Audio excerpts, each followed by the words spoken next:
प्रधानमंत्री जी आज चीन में है, लेकिन चीन जाने के पहले वो जापान गए। क्यों? कि जो यांग यी साहब चाइना के फॉरेन मिनिस्टर थे वो भारत आए, थॉ की बात करी, बहुत अच्छा लगा, बहुत अच्छा लगा, लेकिन उसके बाद वो पाकिस्तान गए। तो अगर चीन कहता है कि भाई you will have to live with this relationship, ठीक है साहब, करता क्या ना मरता, ठीक है, हम भी सह लेंगे, लेकिन फिर आपको भी कोई ऑब्जेक्शन नहीं होनी चाहिए जब भारत और जापान, भारत और फिलीपींस, भारत और वियतनाम के रिश्ते और ज़्यादा घनिष्ठ हों। जैसा आप कर रहे हैं वैसा हम करें। तो साहब ये इसमें जो है हमारी समन्वय के कारण महान जो गहरे कारण हैं वो क्या है? Balancing the power of China, balancing China growing maritime and military footprint, ये तो पहला कारण है। इंडो पैसिफिक में कोऑपरेशन दूसरा कारण है। इकोनॉमिक कोऑपरेशन, दोनों की इकोनॉमीज, दोनों का फायदा हो, ये तीसरा कारण है। डोनाल्ड ट्रंप के टैरिफ्स को टैकल करना, ये चौथा कारण। हमारे जो सामरिक समन्वय के बहुत जरूरी है।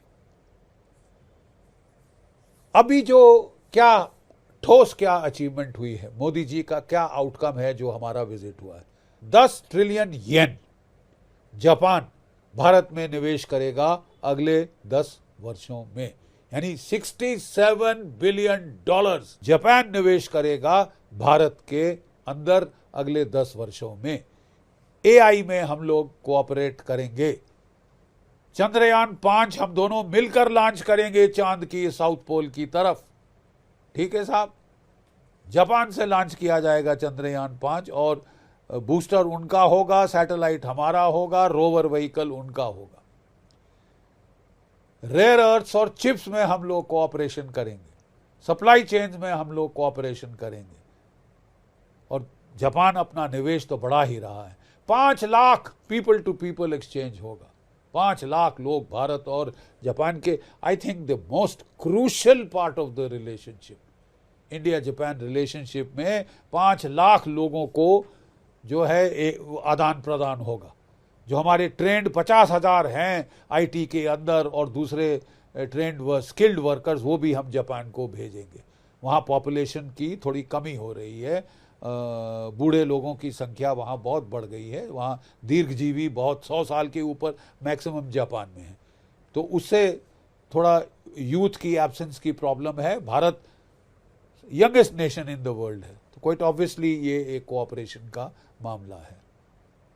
वो मुस्लिम समुदाय के लोगों को नहीं आने देना चाहते, खासकर पाकिस्तान जैसे पागल देशों के साथ वो कोई रिश्ता नहीं रखना चाहते। तो नेचुरल है कि हमारे लोग कितने मिडिल ईस्ट की तरफ जा रहे हैं, अब वो जापान की तरफ भी जाएं और जापान के लोग यहाँ आए।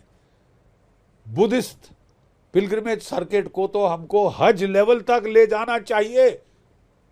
जापान हमें जरूर इसमें मदद करेगा। ट्रैवल टूरिज्म का बढ़ावा बहुत बढ़ोतरी होनी चाहिए साहब। और साहब मैं तो ये कहता हूं कि सबसे ज्यादा डिफेंस में कोऑपरेशन जरूरी है। दोनों तरफ की जो नौकरशाही है, इन्होंने बड़े अड़ंगे डाले थे।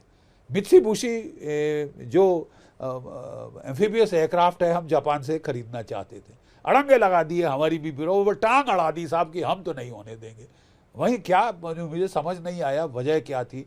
कॉस्ट वगैरह पे हो सकती थी नेगोशिएशन, लेकिन हो गया सो रात गई बात गई। अब आगे देखिए, क्यों नहीं भारत और जापान मिलकर 6th जनरेशन फाइटर बनाते।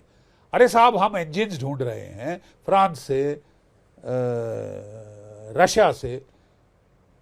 अमेरिका को हमने $1 अरब दिया था, पीठ में छुरा मार दिया साहब। 2.5 साल में 2 इंजन दिए हैं, 200 चाहिए थे। इंजन आप जापान से अच्छे इंजन कौन बनाता? बहुत बढ़िया इंजन बनाते। तो जेट इंजन में why can't India and Japan cooperate? Ship engine में why can't India and Japan cooperate? हम यूक्रेन से शिप इंजन खरीद रहे थे, तो क्यों नहीं हम जापान के साथ करें? ठीक है साहब। और जो आपका सबमरीन के मैन्युफैक्चर में जापान को कितना एक्सपीरियंस है। माइन स्वीपर भारत को चाहिए, जापान को चाहिए, क्यों नहीं हम मिलके बना सकते। कितनी एरियाज ऑफ कोऑपरेशन है साहब, स्पेस में तो हम कर ही रहे हैं। और मैं तो यहां तक दूंगा कि हमारे पारंपरिक सिविलाइजेशनल सभ्यता टू सभ्यता के जो रिलेशंस हैं उनको मद्देनजर रखते हुए, जैसे कि इंडो सोवियत ट्रीटी हुई थी, उसके दौरान एक क्लॉज था कि अगर भारत पे कभी न्यूक्लियर खतरा आता है तो दोनों देश एकदम कंसल्टेशंस करेंगे खतरे को टालने के लिए।